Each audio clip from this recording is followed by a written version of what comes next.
What is up with everyone? Paul from Timeless Productions here, and today we're going to be going over how to get the RAIK-84 gun wonder weapon in FIREBASE Z. So we're going to go ahead and get right into this. For our first step, we're going to go ahead and turn on the power, of course. Now, turning on the power is pretty easy. It actually consists of 3 different steps. There's these Aether reactors that you have to go ahead and turn on. There's 3 different areas where they'll be, and you have to turn on each one of those in order to get power to go ahead and start. So we're going to go ahead and head to the first one. The first one is down here in the satellite dish. You're just going to go ahead and head in here. You're going to go up to the control panel, and it's going to ask you to buy it for 500 points and turn it on. After that, you're just going to have to defend these things while killing zombies inside of the area, and it will slowly start to charge, and once it's done charging, the reactor will be on and you can move on to the next one. Now, moving on to the second reactor. The second reactor is on the opposite side. It's going to be where you see Dr. Peck right by the pillbox bunkers, and it's going to be inside this little room. It's got some banners on it of the Russian sickle and hammer, you know, the Soviet Union thing, and you're just gonna go ahead and do the same exact thing for these Aether reactors as you did with the last Aether reactor, and we're just gonna go ahead and wait here and defend it as much as possible. And once it's done charging, we're gonna go ahead and head on to our third and final Aether reactor. Our third and final Aether reactor is going to be out here in this little courtyard by the Colonel's room, and it's going to be by these trench areas right outside. We're gonna go ahead and get this Aether reactor on, as you guys saw us do right there.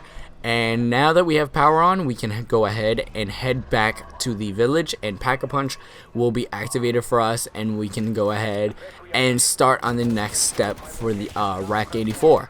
Now, once you get the door open, you can actually go ahead and pick up the first part for the RAIK-84, but I wasn't 100% sure. I actually thought we actually had to do the full 3 thing of power in order for us to get the first part in general, but it's okay. We're going to go ahead and head over to where we can find the first part right now.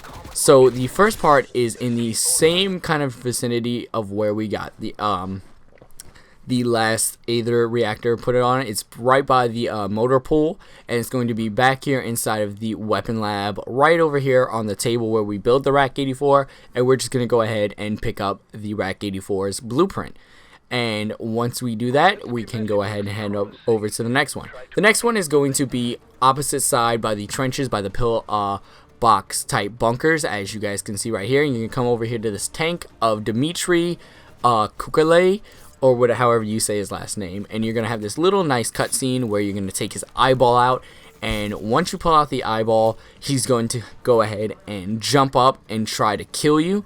But instead of him trying to kill you, you're just going to take the knife, stab it, and jam it right into his head, thus ending Dmitry forever.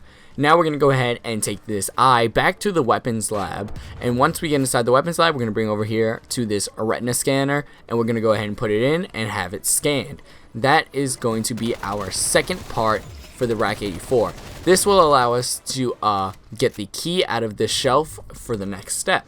And now we're going to go ahead and head over here to the barracks. And once we get over here to the barracks, we're going to go ahead and open the lockers. Now there's 2 kind of what are they called? Bunkers of barracks. So you're going to want to go ahead and open up all of the lockers there. There's 3 in this first one, which is the bunker on the right, and mimics will spawn. Now once you kill the mimics, they will drop the part eventually.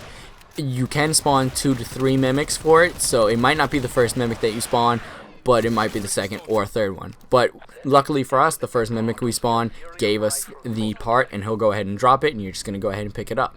Next, you're going to go ahead and come over here to the computer. Now, the computer will symbolize the dartboard back at spawn. You're going to want to count from the top one where it starts. You're going to want to count to the right, how many to the right, how many to the left, and how many to the right again. Once you get all of that code in, you're going to go ahead and head over to the dartboard. Now, I do suggest having a semi-automatic weapon, so you can just go ahead and put 1 bullet into the number that you'll have to do when you count it. So as you guys can see kind of right here, we're going to go ahead and count it. It went 5 left, and then it went back over to the right.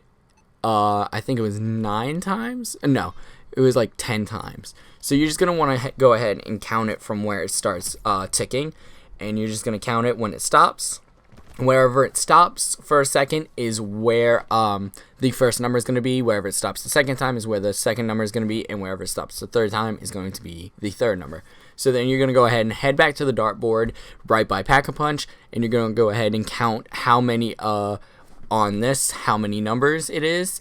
And once you get your first one, you're going to go ahead and look at the actual number for it. You're going to shoot the number once, boom. And then you're going to count again. 1, 2, 3, 4, 5, 6, 7. Now, of course, these are all different. It's not going to be the same numbers I have. It is randomized in each game. So make sure you guys go ahead and head to that computer and do your counting as you should. So once you hit the third number, as you guys will see right here, you're going to go ahead and shoot that one, and then you're going to shoot the bullseye in the middle. Now, if you've done this right, the bullseye will open up, and the part will come flying out, and you're going to go ahead and pick up the next part. Now, for our next step, we actually have to wait until manglers start spawning, which I think is around round 15. So once you wait until round 15, manglers will continuously spawn in this round. You're going to go ahead and kill all of them. Now, one of these manglers will actually drop the next part for the wonder weapon. So if you're really hectic and you don't see it, make sure you're checking the ground. Make sure every time you kill a mangler, you check the ground of where he died. This way you'll be able to go ahead and see if they dropped it, and you'll go ahead and find it. So once you find where the mangler has actually dropped the part on the ground, you're going to go ahead and head over to it, wherever it is, and you're going to go ahead and pick it up. Now in this, my friend actually picked it up. He picked it up right over here once a mangler was killed, and you're just going to go ahead and pick up that part, and then you're going to run it back to the weapons lab. Once you get here, you're going to come to this table right over here on the right next to the armor thing, and it's going to say charge the power cell. Go ahead and put it in. Now you actually have to wait 2 rounds for this to fully charge. So once the 2 rounds is done and over with, you're going to go ahead and come back over here, and you're going to go ahead and pick up the power cell. Now the power cell is actually the magazine for the RAIK-84. So once you go ahead and pick up the magazine, like you guys can see here, boom, you now have all the components for the RAIK-84. You're going to bring it over here to this construction workbench. Go ahead and build it right then and there, and boom, you have the RAIK-84 guaranteed wonder weapon.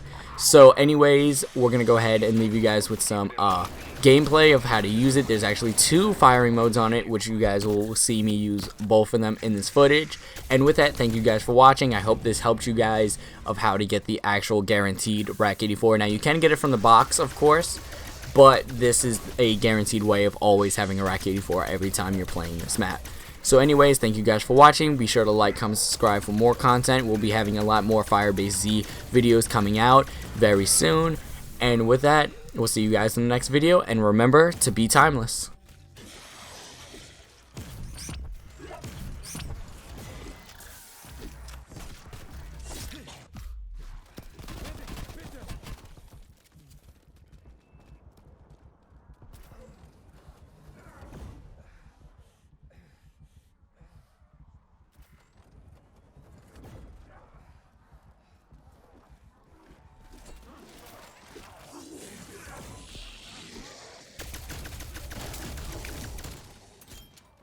They're losing.